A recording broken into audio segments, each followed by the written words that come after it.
Si vous rencontrez un dragon de Komodo, la pire chose que vous puissiez faire est de partir en courant. Vous avez bien entendu. Le dragon de Komodo, qui habite les îles d'Indonésie, est le plus grand lézard au monde. Il est rapide et étonnamment agile. Si vous essayez de fuir, vous serez considéré comme sa proie. Il a une mâchoire puissante, des dents acérées et une réputation redoutable. Il est même capable de tuer des proies bien plus grosses que lui. Si vous vous retrouvez face à face avec l'un de ces monstres, il est préférable de s'éloigner lentement du dragon tout en gardant un œil sur lui. Le dragon de Komodo est une créature dangereuse, mais ce n'est pas la seule créature du règne animal dont vous devez vous méfier. Du venin mortel des serpents de mer à la férocité des lions et des crocodiles, la nature est impitoyable pour ceux qui ne sont pas préparés. Mais ne vous inquiétez pas, nous avons pensé à tout. Dans cet épisode, nous avons 12 autres conseils essentiels pour vous aider à survivre et à mettre toutes les chances de votre côté lorsque vous êtes face au danger. Alors, enfilez vos chaussures, attrapez votre sac à dos et abonnez-vous pour devenir un vrai survivaliste. Si vous vous trouvez dans des eaux infestées de piranhas, vous feriez mieux d'éviter de faire des éclaboussures. Les piranhas sont attirés par le mouvement de l'eau, principalement les éclaboussures et toute agitation. Cela déclenche leur instinct prédateur et augmente les possibilités d'une attaque. Essayez de vous déplacer lentement et en douceur dans l'eau, en évitant les mouvements brusques. Pas mal du tout. Passons maintenant à un animal un peu plus grand.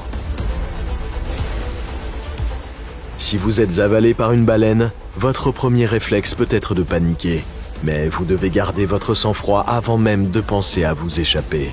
Les cachalots ont 18 à 26 dents de chaque côté de leur mâchoire, et chaque dent est capable de vous transformer en chewing-gum. Mettez-vous en boule, abaissez votre menton vers votre poitrine et faites-vous aussi petit que possible. Cela minimisera la surface de votre corps et diminuera vos chances de vous faire mordre par les dents du cachalot. Parmi tous les animaux de cette liste, les chevaux peuvent sembler les moins menaçants. Mais un coup de sabot bien placé vous fera changer d'avis. Afin de savoir si un cheval est sur le point de vous botter les fesses, faites attention aux mouvements rapides de sa queue, au piaffement et à l'abaissement de sa tête, tout en déplaçant son cou.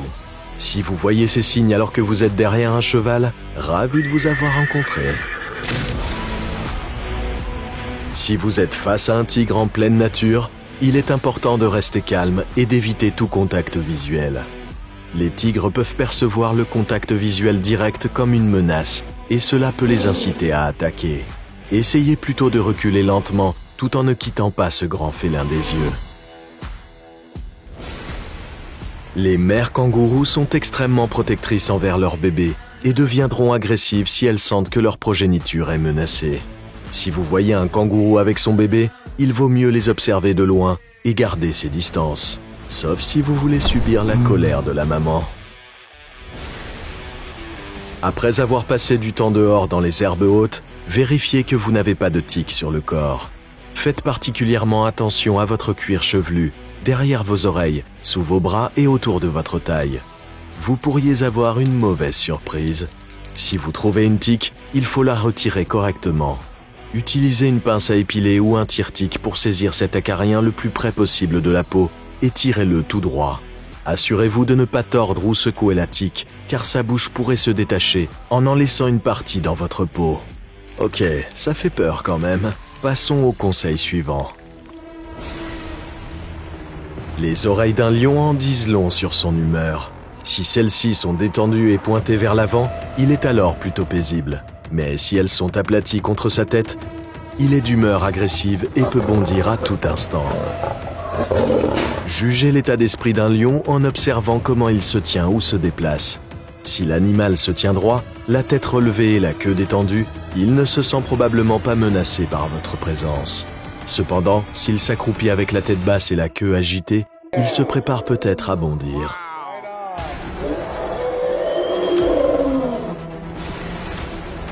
Ressortez votre pince à épiler.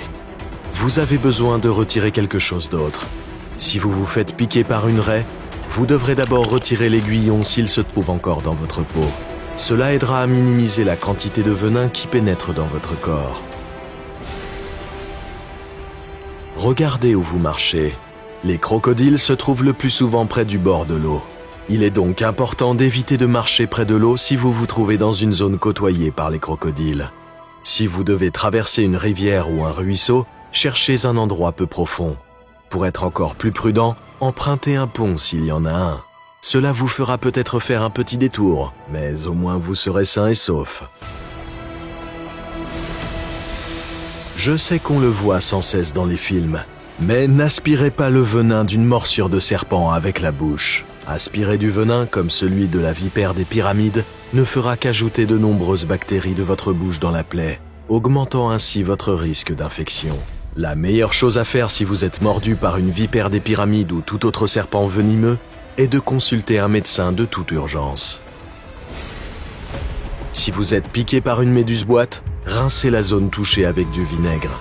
Il aidera à neutraliser le venin et l'empêchera de se propager davantage dans votre corps. Oh, et n'urinez pas sur la personne qui a été piquée. C'est une légende urbaine et c'est aussi dégoûtant. Enfin, si vous nagez dans les eaux tropicales des océans Indien ou Pacifique et que vous vous faites mordre par un serpent de mer venimeux, la dernière chose que vous voulez faire est de rester dans l'eau. Les symptômes typiques des morsures de serpent de mer apparaissent au cours des 3 premières heures et peuvent inclure des douleurs musculaires, une vision floue et une paralysie, ce qui, au cas où vous l'auriez oublié, n'est pas idéal quand on est dans l'eau. Il vous sera peut-être difficile de nager et vous pourriez même vous noyer. Consultez immédiatement un médecin. Le temps presse lorsqu'il s'agit d'une morsure grave de serpent de mer. Et en parlant de morsure de serpent, nous en avons rencontré d'autres de très près. Savez-vous quoi faire si vous voyez une vipère faire cela? Le savoir pourrait décider de votre vie ou de votre mort. Découvrez-le ici sur Comment survivre.